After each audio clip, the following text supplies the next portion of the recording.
우리 예수님이 초막절에 올라가신 내용에 대해서는 우리가 지난 시간에 같이 상고해 보았습니다. 예수님이 은밀하게 초막절에 오르셨지요. 예루살렘 성전에 오르셨지요. 그때 많은 사람들이 수군거립니다. 어떤 분들은 좋은 사람이라고 말하고, 어떤 사람은 파당을 조성해서 뭔가 무리를 미혹하는 사람이다, 그렇게 말하기도 하는 사람들이 있었습니다. 오늘날에도 예수를 바라보는 다양한 시각들이 존재하고 있음을 우리는 압니다. 예수님에게 은혜를 입은 사람들은 선한 사람 정도로는 생각을 했습니다. 그러나 예수 그리스도는 인간의 그런 비교 위에 있는 선한 그런 분만은 아닙니다. 인간의 선과 하나님의 은은 본질적으로 다르기 때문입니다. 우리는 얼마든지 예수와 같이 선한 일을 할 수도 있고, 또 예수와 같이 선한 마음을 품을 수도 있고, 예수와 같이 그러한 일들을 행할 수 있어서 우리가 선한 사람인가? 그러나 그것은 아닙니다. 예수 그리스도는 인간에게서 나오는 선이 아니라, 아가도스가 아니라 하나님으로부터 나오는 하나님의 의를 가지고 오신 분이십니다. 디카이오스라고 제가 지난주에 설명했습니다. 아가도스는 하나님의 디카이오스를 만족시킬 수 없습니다만, 예수 그리스도를 통해서만이 하나님의 의를 만족시킬 수가 있기 때문에 우리에게 구속이, 은혜가 임하고 있는 것입니다. 예수 그리스도, 그는 누구인가? 오늘도 많은 예수에 대해서 견해를 가지고 살아가는 사람들이 있습니다. 좋은 사람인가? 아니면 미혹하는 사람인가? 근데 오늘은 예수 그리스도가 가르치는 그 내용을 통해서, 예수의 가르치는 그 내용을 통해서 예수가 누구신가? 그것을 또한 오늘 성경은 우리에게 증거해 주고 있습니다. 예수 그리스도의 가르치심, 성전에서 가르치심을 통해서 그가 누군가, 그것을 증거하고 있다는 말입니다. 지난번에는 사람들의 이야기를 통해서 좋은 사람이냐 아니면 미혹하는 사람이냐, 이것을 통해서 우리가 예수 그리스도가 누군가를 생각해 봤다면, 오늘은 예수님이 성전에서 가르치셨어요. 그때 많은 사람들이 이렇게 반응을 합니다. 여러분, 14절과 15절에 보면 오늘의 주제가 등장합니다. 이미 명절의 중간이 되어서 예수께서 성전에 올라가사 가르치시니. 여러분, 당시에 성전에서 가르칠 수 있는 자들은 랍비였습니다. 위대한 랍비들입니다. 랍비 교육을 받은 사람들입니다. 철저하게 율법 교육을 받은 사람이고, 랍비 스쿨을 졸업한 사람이고, 거기에 따른 나름대로의 자격에 합당한 사람들이 성전에서 가르치셨습니다. 그런데 예수 그리스도는 하늘의 권세를 가지고 성전에서 가르치십니다. 그때 사람들이 놀랍게 여겼다는 내용이 나옵니다. 15절에 보면 유대인들이 놀랍게 여겨 이르되, 이 사람은 배우지 아니하였거늘 어떻게 그를 아느냐. 그렇습니다. 예수 그리스도는 당대 회당에서 배운 적이 없습니다. 당대에 회당이 많이 있었습니다. 여러분, 성경에 보면은 성전 제사를 드리지 못하게 될 때에 회당들이 생겼습니다. 그게 구약시대 바벨론 포로로 잡혀갔을 때 일입니다. 그분들은 성전이 회파되고 바벨론에 포로로 잡혀갔는데 하나님 앞에 제사드릴 수가 없기 때문에 그들은 회당이라는 곳을 만들어서 제사는 못 드리고 전해져 내려오는 토라, 율법들을 낭독하고 암송하고 그걸 설명하면서 신앙을 유지해 왔습니다. 예수님 당시에 그런 회당들이 갈릴리에도 여러 회당들이 있었고, 또 예수님이 잘하셨던 나사렛에도 회당이 있었습니다. 그런데 예수님은 회당 교육을 받았다는 기록이 없습니다. 당대에 6살만 되면 우리가 엘리멘터리 스쿨에 지금은 들어갑니다. 유대인들도 6살이 되면은 회당에 들어가서 율법을 배우게 됩니다. 읽기와 주로 쓰기와 암송하기를 배웁니다. 그래서 이 토라를 창세기, 출애굽기, 레위기, 민수기, 신명기를 토라라고 합니다. 이 5권을 계속해서 읽는 훈련을 합니다. 그리고 이것을 또한 쓰는 훈련을 합니다. 읽기, 쓰기. 그 다음에 이것을 암송하게 합니다. 이것이 바로 회당에서 처음으로 이제 자라가면서 6세가 되면 회당 교육을 받게 됩니다. 그 다음에 거기에서 이제 그 과정들을 잘 마친 자들은 이제 라비니컬 스쿨에 들어갈 수가 있습니다. 랍비가 되는 과정의 학교에 들어가게 됩니다. 거기에 들어가게 되면은 이 서책의 책, 설명의 책, 연구의 집, 서책의 집, 설명의 집, 연구의 집, 이게 벳 하사펠, 또 벳 탈무드, 하탈무드, 그 다음에 벳 하미드라시, 율법에 대해서 해석하는 미드라시를 연구하게 되고, 또 이것에 대해서 자기들이 줄을 다는 탈무드를 배우게 됩니다. 여러분들이 어쩌면 번역된 탈무드 정도는 갖고 있을 줄 압니다. 근데 이것이 원래는 엄청 많습니다. 양들이 상당히 많아요. 랍비들이 이 성경을, 토라를 해석하면서 또 적용하면서 쓴 내용들이 탈무드라고 하는 거예요. 지금도 여러분 유대인들 회당에서는 그런 것들을 가르칩니다. 제가 살았던 이 거버너 드라이브에도 회당이 있습니다. 주이시, 이스라엘, 베트 이스라엘이라고 하는 회당이 있습니다. 커뮤니티가 거기에 아주 크게 형성이 됐어요. 거기에 들어가 보면 바로 토라를 가르칩니다. 그리고 암송하게 합니다. 그리고 그 과정들을 잘 마치고 나면 랍비와 같이 좀 더 그러한 대학, 오늘날로 말하면 대학원, 그 다음에 더 학문적으로 연구하려면 박사과정, 이런 과정들에 들어가서 이렇게 잘 마치게 되면 이제 랍비가 되는 것입니다. 오늘날로 말하면 스승이 되는 것입니다. 근데 예수 그리스도는 하나도 그런 학교를 다닌 적이 없습니다. 그렇게 사람들이 놀라는 거죠. 이런 것으로 봐서 예수에 대해서 많은 사람들이 그 조사를 좀 해왔던 것 같아요. 배경에 대해서 조사했던 것 같아요. 그런데 여하튼 배움이 전혀 없어요. 그런데도 예수 그리스도는 회당에서 가르쳤어요. 그래서 많은 사람들이 놀란 거예요. 놀란 것은 한편으로는 배움이 없는데도 어떻게 저렇게 보통 인간 랍비들보다 상상할 수 없는 놀라운 진리들을 말해주거든요. 그러니까 그런 면에서도 놀랄 뿐만이 아니라 또 한편으로는 그런 진리가 어디서 나왔느냐 이거예요. 배움이 없는데 어디서 저런 진리가 나왔느냐 이거예요. 그러면서 이 사람들이 배움이 없다는 것에 방점을 두고 있는 거예요. 그런데 어떻게 가르칠 수 있느냐? 저렇게 가르칠 수가 있느냐? 그때 예수님이 그렇게 말합니다. 16절을 여러분이 보셔야 오늘 대주제가 이해가 갑니다. 그냥 한번 보겠습니다. 시작. 예수께서 대답하여 이르시되 내 교훈은 내 것이 아니요 나를 보내신 이의 것이니라. 그렇게 말합니다. 당시의 랍비들은 자기의 이론을 만들어서 가르친 게 없어요. 전부 다 랍비 누가 말하였다, 랍비 누가 말하였다. 여러분이 탈무드를 보면 그걸 쉽게 이해할 수 있어요. 랍비 누가 말하였다, 랍비 누가 말하였다. 그래서 랍비들의 그 위대한 랍비들을 인용해서 그것을 설명하는 거예요. 그러니까 그 랍비들은 자기의 나름대로의 소위 말하면 생각과 사상들을 가지고 풀어서 이렇게 랍비를 인용해서 가르치는 거예요. 여러분 세상의 학문이라는 것이 다 그래요. 저도 학위 논문을 써봤습니다만 이 논문을 쓸 때에는 항상 자기가 무엇이라고 하는 창조적인 게 없어요.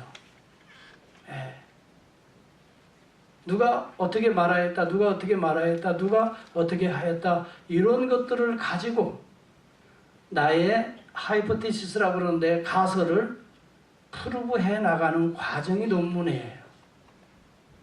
그래서 논문을 쓸 때 가장 중요한 것은 대전제, 주제를 말을 해야 돼요. 제일 먼저 말을 해야 돼요.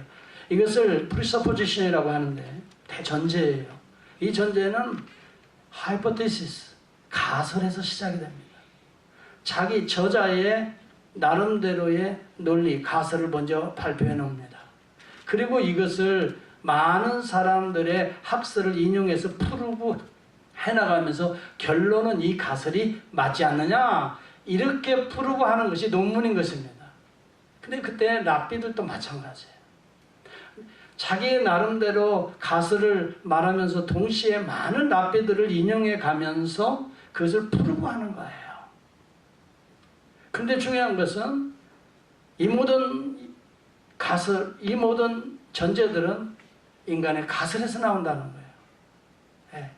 이것이 인문학적 상상력이라고 우리는 말을 합니다, 오늘날. 예. 상상력을 동원하는 것입니다. 예. 일반 학문이 다 그렇습니다. 과학도 마찬가지예요. 수학도 마찬가지예요. 다 상상력에 근거한 인문학적 상상력을 그렇다라고 믿어주는 거예요. 이걸 하이포테시스라고 말한 겁니다. 이런 말을 하면 여러분들이 좀 이해가 안 갈지 모르겠어요. 예. 아마 이건 내가 좀 앉아서 써서 설명을 해줘야 되는데요. 아마 여기에 우리 교회 안에는 박사님들도 계시고 다 그래서 공부를 해보신 분은 다 아실 거예요. 또 논문에 석사를 써보신 분은 아실 거예요. 네. 자기가 어떤 부분을 이야기하려는 나름대로 결론을 가설로 만들어 놓고 그것을 다른 사람들을 인용해서 또 데이터를 인용해서, 예, 그것을 실험을 이용해서 데이터를 인용한다는 것은 quantitative research methodology라고 그래요. 예, 이게 양적, 소위 말하면 조사 방법론이라고 그래요.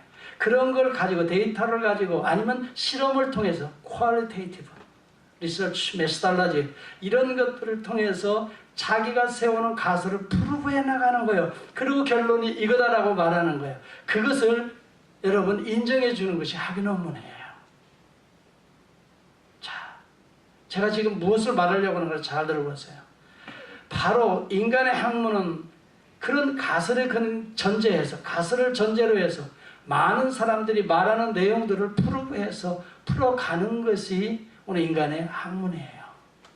그런데 예수 그리스도는 랍비 누구의 말을 인용한 적이 없어요. 예수 그리스도는 데이터를 인용한 적도 없어요.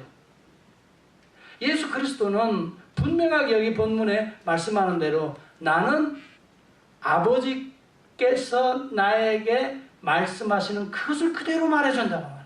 예수님은 자기의 상상력을 가진 가설을 가지고 얘기하는 게 아니에요. 예수 그리스도가 말씀하시는 것은 하나님의 말씀이에요. 이것을 통해서 오늘 우리는 예수 그리스도가 누구신가를 오늘 이해할 필요성이 있다는 거예요. 그가 말하는 하나님의 진리와 세상 사람들이 프루브해 가면서 만들어내는 가설, 여러분은 어느 것을 더 깊이 비중 있게 다뤄야 될 것인가를 또 믿어야 될 것인가를 여러분들이 선택해 나가는 시간인 거예요. 이 시간이. 예수 그리스도는 사람들의 이야기를 가지고 인용해 가면서 자기의 논지를 펴신 분이 아니시라는 거예요. 예수 그리스도는 아버지께서 내 교훈은 내 것이 아니오라고 말을 합니다. 인간에게서 나오는 것이 아니라고 말합니다. 이것이 바로 일반 종교와 오늘 우리가 믿는 이 기독교의 본질적인 차이점입니다. 많은 사람들은 인간의 인문학적 상상력을 가지고 신을 만들어내고 그 신을 믿는 것입니다. 이것을 우리는 종교라고 말하는 것입니다. 그래서 오늘날 많은 사람들이 종교인들이 있습니다. 이분 교회를 나오는 사람들이라 할지라도 종교인들이 있습니다. 어떤 그러한 것들을 그냥 막연하게 믿고 있는 거예요. 그러나 예수 그리스도는 그런 종교인이 아니었습니다. 하나님의 메시지를 가지고 온 실제적인 토라셨다는 것입니다. 토라를 가지고 사람들의 견해를 풀어 헤치는 탈무드나 미드라시가 아니라 토라 자체를 주신 분이요, 토라 자신이었다는 거예요. 이것을 성취하기 위해서 오신 메시아였다는 것을 오늘 말해주고 있는 것입니다. 여러분의 신앙들은 어떤 종교적인 신학적인 논리를 믿는 자가 되어서는 안 됩니다. 여러분들은 예수 그리스도 그 자체를 믿어야 됩니다. 그분이 하나님이요 하나님의 아들로 오신 토라의 성취자로 믿으셔야 될 것입니다. 여러분, 많은 사람들이 신에 대해서 알기를 원하고 신의 존재에 대해서 이해하기를 원했습니다. 그래서 많은 사람들이 신에 대해서 어떻게 믿을 수 있는가, 신의 존재를 증명하려고 철학자들이 많이 노력을 했어요.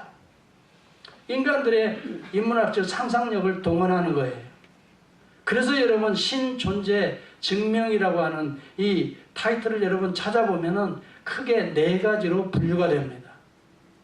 첫째는요, 존재론적 증명이 있고요. 두 번째는 우주론적 증명이 있고요. 세 번째는 목적론적 증명이 있고요. 네 번째는 도덕론적 증명이 있어요. 저도 한때는요, 하나님의 존재에 대해서 의심이 있었을 때 바로 이렇게 연구를 했었던 때가 대학 시절에 있었습니다. 도대체 나보다 더 공부한 철학자들은 신에 대해서 어떤 개념을 가지고 있었을까? 그것이 궁금해졌기 때문입니다. 그래서 인간의 상상력을 동원해서 그것을 연구하기 시작했던 때가 있었습니다. 여러분, 존재론적 증명은 주로 이제 안셀무스라고 하는 사람을 중심으로 이루어졌고 그 이후에 데카르트가 이것을 더 확장시켰습니다. 여러분, 이것은 간단하게 여러분들이 이해하기 쉬워요. 인터넷 찾아봐야 여러분들 잘 몰라요. 왜냐면요, 제가 그걸 다 뒤져봐도 왜 이렇게 설명하나? 여러분들이 그걸 보면 이해하기가 상당히 어렵게 진술이 되어 있어요. 철학적으로. 제가 쉽게 한번 이 얘기를 풀어서 설명을 해드릴게요. 존재론적 증명이 뭡니까? 네. 우리 인간이 상상할 때에 뭔가 완벽한 것, 뭔가 위대한 것이 있다는 것을 인간은 상상한다는 거예요. 여러분, 그래요, 안 그래요? 상상하죠? 그렇게 인간이 완벽한 가장 위대한 것이 있다라고 생각하고 상상한다는 그 자체가 그러한 완벽하고 위대한 존재가 있다는 것을 증명하고 있다는 거예요. 이게 존재론적 증명이에요. 예를 들어서 여러분, 데카르트가 아주 유명한 말을 했죠. 무슨 얘기를 했어요? 나는 생각한다. 고로 존재한다는 말을 했어요. 바로 이게 존재론적 증명인 거예요. 뭔가 완벽하고 위대한 것이 있다는 걸 내가 생각한다는 거예요. 그렇다는 것은 그것이 존재한다는 것이기 때문에 우리 인간이 생각한다는 거예요. 그래서 그 완벽하고 위대한 것을 신적 존재라고 증거하고 있는 거예요. 이게 우주론적 증명이에요. 이것이 다 인간의 상상력에서 나온 해설들이에요. 이런 것들이 쉽게 말하면 소위 말하면 오늘날 너희들이 공부하고 있는, 가르치고 있는 탈무드나 미드라시, 핫탈무드, 베타 핫탈무드, 베타 하드리 미드라시, 이런 데서 가르치는 그런 소위 말하는 인간의 상상력을 동원한 이 해설들이라 이 말이에요. 그것과 예수 그리스도는 그렇게 누구의 상상력을 가지고 오신 분이 아니에요. 직접 하나님의 그 내용을 가지고 오신 하나님이시라고요. 그분이 예수님은 인간이 상상력을 가지고 신을 찾아가는 그런 종교가 아니라는 말이에요. 여러분, 또 하나는 우주론적 증명이 있어요. 이 우주론적 증명이라는 것이 뭐냐면요, 인과관계로 우주를 설명을 합니다. 예를 들어서 우주의 만물이 존재하고 있잖아요. 존재하고 있다면은 이 결과잖아요. 존재하고 있는 이 결과잖아요. 존재하고 있는 결과가 있다면 이 결과가 있기까지 원인이 있을 것이다 이거예요. 이해가 가죠? 예. 뭔가 원인이 있을 것이다 이거예요. 원인이 있으니까 이런 결과가 나온 것이라는 거예요. 그래서 그 원인을 추구해서 올라가면 근원적인 제1원인이 있다는 거예요. 이러한 존재를 신적 존재로 규정을 하는 것. 이것이 바로 우주론적 증명인 것입니다. 아리스토텔레스가 주로 인과관계로 우주의 만물과 신적 존재를 그렇게 증거했어요. 목적론적 증명도 있어요. 이것은요, 모든 만물에는 목적이 다 있다는 거예요. 그렇죠? 예를 들어서 이 카바나를 보더라도 목적이 있지 않습니까? 물을 마시기 위해서. 예. 물도 왜 필요합니까? 인간의 생명을 위해서. 그래서 모든 우주의 만물은 목적이 있다는 것은 그 목적을 디자인한 자가 있다는 거예요. 목적이 우연히 존재하지는 않지 않습니까? 그래서 그것을 디자인한 자가 있다는 거예요. 그 디자인한 그 설계자를 창조주로 믿자는 거예요. 이게 목적론적 증명이에요. 그 다음에 여러분 도덕론적 증명도 있어요. 이것은 임마누엘 칸트가 이 부분을 설명을 합니다. 여러분 오늘은 조금 어려워서 내가 참 미안하기도 하고 그렇지만 이 포인트를 우리가 놓치면 안 되겠어요. 이것만 설명하고 마치려고 합니다. 도덕론적 증명은 그렇습니다. 우리 인간에게는 선악이 있다는 것을 안다는 거예요. 그렇죠?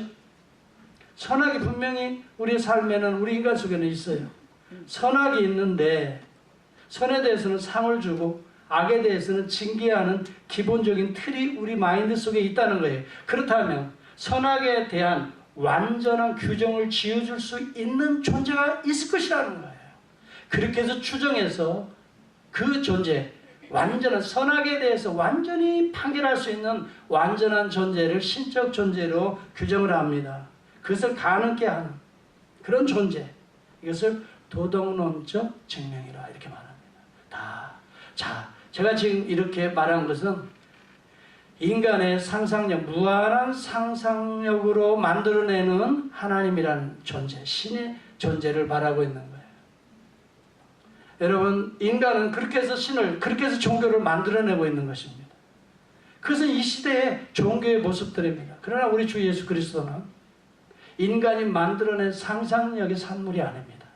하늘로부터 본인이 내려왔다라고 말을 하는 것입니다. 여기 본문에도 보면 분명히 그렇게 말합니다. 예수께서 대답하여 이르시되 내게 오는 내 것이 아니요 나를 보내신 이의 것이다 라고 말합니다. 나에게서 나오는 것이 아니라 아버지 하나님께로부터 내려온 것이, 이것을 우리는 계시라고 말합니다. 여러분, 기독교는 계시 종교라고 하는 것을 분명히 기억해야 될 필요성이 있습니다. 그게 무슨 말입니까? 인간은 일반 종교하고 오늘 기독교는 그렇게 해서 구분이 되는 것입니다. 일반 종교는 인문학적 상상력을 가지고 그 신을 추정해 나가는 것입니다. 그 신을 만나려고 올라가는 것입니다. 그러나 기독교는 우리가 그렇게 해서 만나지지 않는 하나님이십니다. 하나님은 영이시기 때문에 만날 수가 없습니다. 보여질 수가 없습니다. 하나님이 자신을 드러내 보여주시지 않는 한 우리 인간은 결코 하나님을 알 수도 없고 믿을 수도 없고 접촉할 수가 없습니다. 그래서 인간이 추구해서 올라가는 종교가 아닙니다. 기독교는 하나님이 인간의 모습을 가지고 내려오시는 종교입니다. 자신을 드러내 보여주시는 종교입니다. 이것을 계시 종교라고 말합니다. 기독교는 계시입니다. 성경은 계시로 말미암아 기록된 것입니다.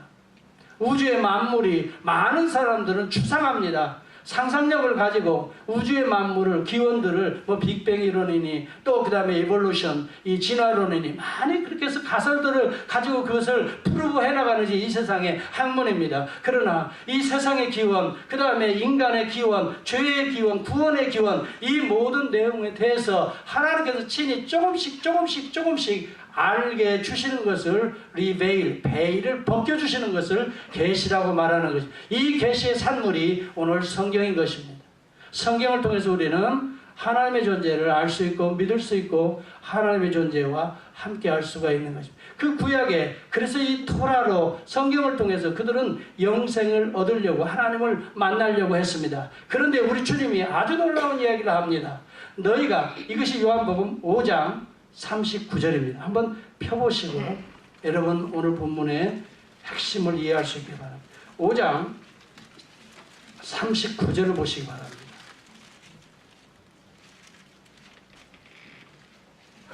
거기를 한번 보세요. 시작. 너희가 성경을 영생을 얻는 줄을 생각하고 성경을 연구하거니와 이 성경이 곧 내게 대하여 증언하는 것이니라 라고 말합니다. 구약을 통해서 하나님을 만나려고 했습니다. 하나님의 계시의 비밀을 통해서 하나님을 만나고 하나님과 하나 되고 하나님의 은혜 속에 하나님의 백성이 되기를 원했습니다. 그런데 이 모든 구약이 그렇게 해서 하나님을 만나고 구원을 얻고 영생을 얻고 샬롬을 누릴 수 있는 모든 원리가 곧 나에게 있다는 것을 말하고 있는 책이 이 여러분들이 연구하는 토라의 핵심이다라고 주님이 구약을 한마디로 설명을 해버렸어요. 정의를 내려버렸습니다. 그러므로 여러분 예수 그리스도 없는 성경의 연구라든지 이것은 인간의 연구가 될 수밖에 없습니다. 여러분 창세기 1장 1절에서부터 우리는 예수를 만납니다. 태초에 하나님이 천지를 창조하시니라. 그 하나님은 오늘 요한복음 1장 1절에서 하나님과 함께 계신 말씀이신 그리스도였던 것입니다. 여러분 만약 주님이 그렇게 말씀하시고 구약이 토라가 다 나에 대해서 말하는 것이다 라고 그렇게 말하고 나는 하늘로부터 내려온 하나님의 아들이라 메시아라 나와 아버지는 하나이라 라고 말하는 그 내용들을 가만히 우리가 들어보면 미친놈 같은 소리로 들립니다. 지가 하나님이래. 지가 하나님의 아들이래. 분명히 그렇습니다. 둘 중에 하나입니다. 미친놈, 정신병자 아니면 진짜 말한 그대로 하나님의 아들입니다. 그렇지 않습니까? 미치지 않았으면 어떻게 자신이 하나님이 하나님 아버지와 하나라고 말하고 토라가 자기에 대해서 말했다고 말합니다. 자기는 자기의 것이 아니고 내가 말하는 모든 것은 너희들이 믿는 하나님 아버지의 것이다 라고 말합니다. 미친놈 아니면 그런 소리 할 수가 없어요. 정신병자 아니면 귀신 들리지 않아요. 그래서 여기 본문에 보면은 저가 귀신 들렸도다 라고 20절에 말하고 있는 것입니다. 분명히 귀신 들린 사람입니다. 그렇습니다. 오늘도 둘 중에 하나입니다. 중간은 없습니다. 주님이 하신 이 모든 말씀들은 하나님의 아들 아니면 귀신 들린 자의 헛소리입니다. 분명합니다. 그런데 귀신 들린 자와 아니면 진실한 진리를 어떻게 구분합니까? 제가 여러분에게 질문합니다. 어떻게 구분할 수 있습니까? 이것이 하나님의 책이요 하나님이 말씀하신 또 그리스도에 대해서 말씀하시는 책이요 아니면 미친 사람들이 진술한 책이라면 어떻게 구분할 수 있습니까? 이것은 저는 덮어놓고 믿자고 안 합니다. 여러분들이 그냥 교회 나와 좋아 그래 예수 믿으면 다 좋지 마음이 평안해 예수님 그래 여러분 그런 정도의 수준에 있으면요 신앙은 항상 흔들립니다. 그러나 성경이 무슨 책이고 예수 그리스도가 누구인가에 대해서 확실히 있으면요 사실 죽음이 와도 두렵지가 않습니다. 환난이 와도요 그것이 뭐 그렇게 대단한 것이 아닙니다. 어려움이 와도요 그 하나님 살아계신 하나님이 계신데 죽음의 문을 여시는 사망의 문을 활짝 여시고 부활하신 그 주님이 계신데 그 영이 오늘 우리 가운데 계신데 뭐 두려워할 게 뭐 있어요. 그래서 저는 여러분들에게 그냥 대충 덮어놓고 그냥 믿는 신앙이 되라고 말하고 싶지 않고요. 그러다가 여러분 또 이단자들이 싹 오시면 거기다 그래 그럴듯해서 그리 빠지고요. 교회에 뭐 문제가 있으면 그냥 시험 들어서 그냥 또 그냥 교회 가보니 별거 아니야 그렇게 하지 마시고요. 확실하게 믿으세요. 성경을 통해서. 자, 제가 여러분에게 질문합니다. 그리고 오늘 어쩌면 이 시간 여러분들의 이 답변이 여러분들의 삶에 대단히 중요할 수 있습니다. 둘 중에 하나입니다. 예수 그리스도가 귀신 들렸든지 미쳤든지 그러니까 이 헛소리 하든지 아니면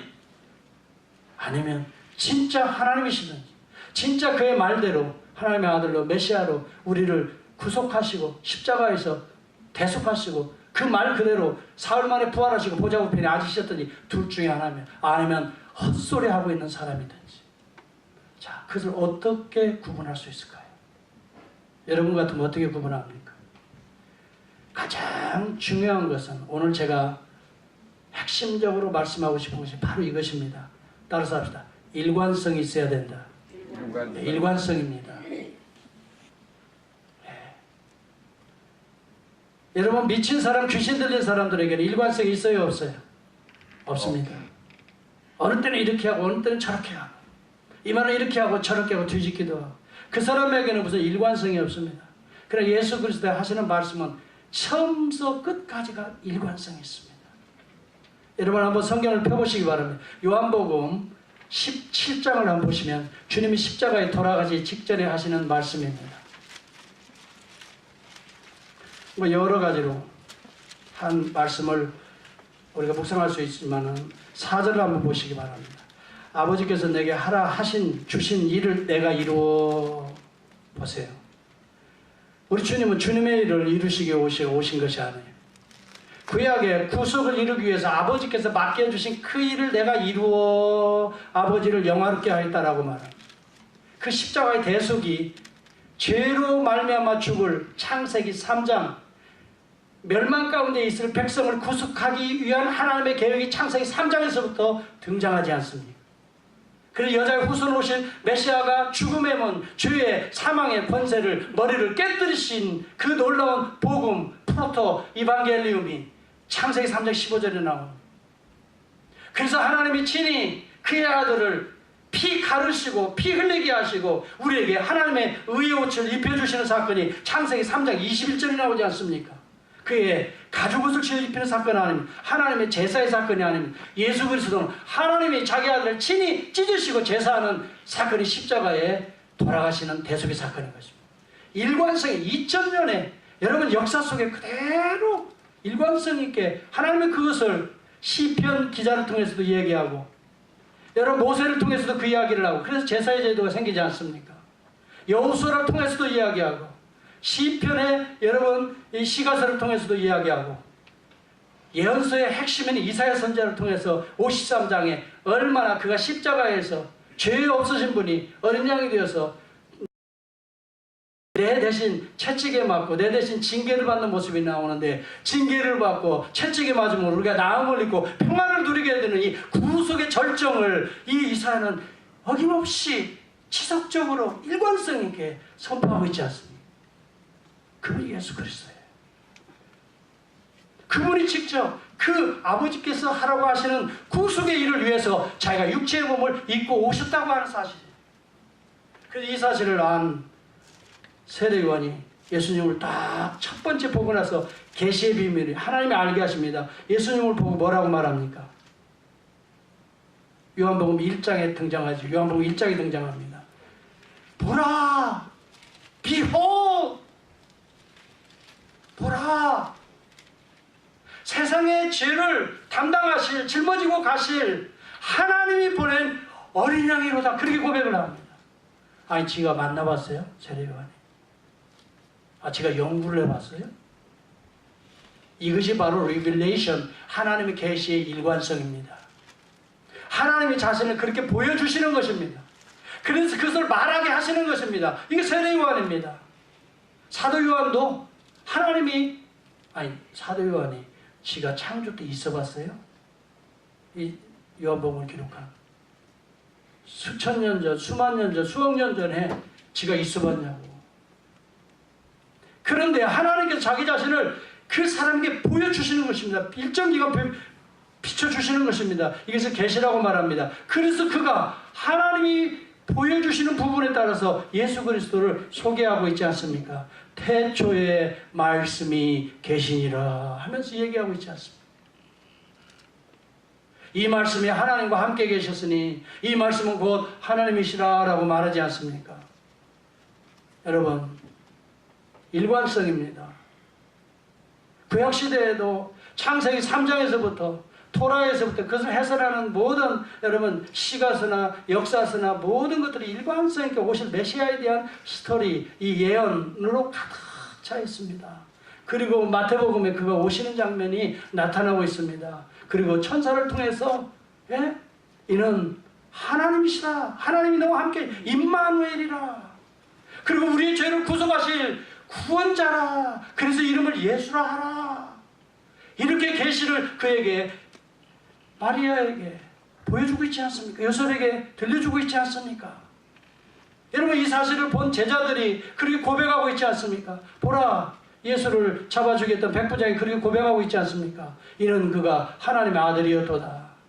요한계시록에 이르기까지 7장 14절을 보십시오. 죽은 영혼들이 쭉 올라옵니다. 그때 뭐라고 봅니까? 저 영혼들이 누굽니까? 환난 가운데 올라오는데 그 영혼들이 흰옷을 입고 올라옵니다. 그랬더니 거기에서 뭐라고 천사가 말합니까? 따라서 어린 양의 보혈로 씻어서 하얗게 되었느니라 라고 말합니다. 요한계시록에서도 어린 양의 보혈로 구속의 사건을 그대로 이야기하고 있는 것입니다. 일관성입니다.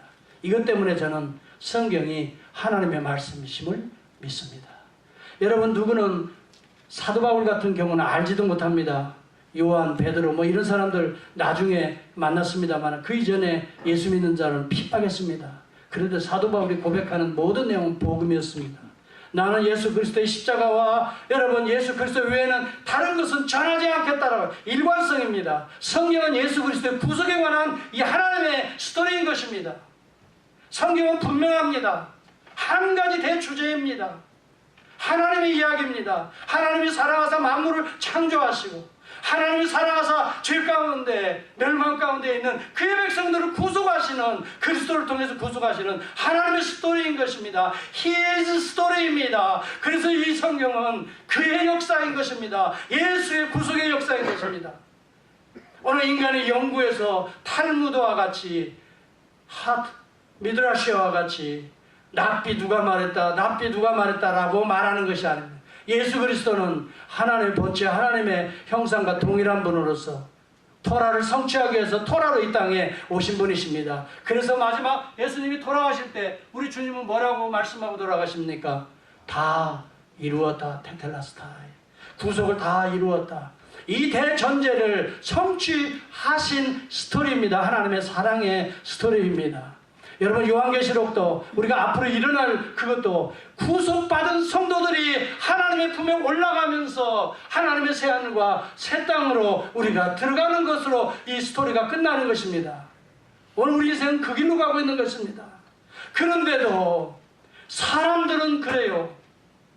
자기들이 연구하고 인간의 상상력, 하이포티스, 가설을 더 존중히 여기고 과학적 사실을 하나님이 말씀해 주신 성경보다 더 귀하게 여기고, 제가 토요 새벽기도 끝나고 우리 장로님들이랑 대화할 때 그 이야기를 제가 다 설명했어요. 과학의 가장 기초가 수학입니다. 수학의 가장 기초가 이 제로부터 시작합니다. 제로에 대한 정의는 뭡니까? 가로와 세로가 없는 것, 높이가 없는 게 제로입니다.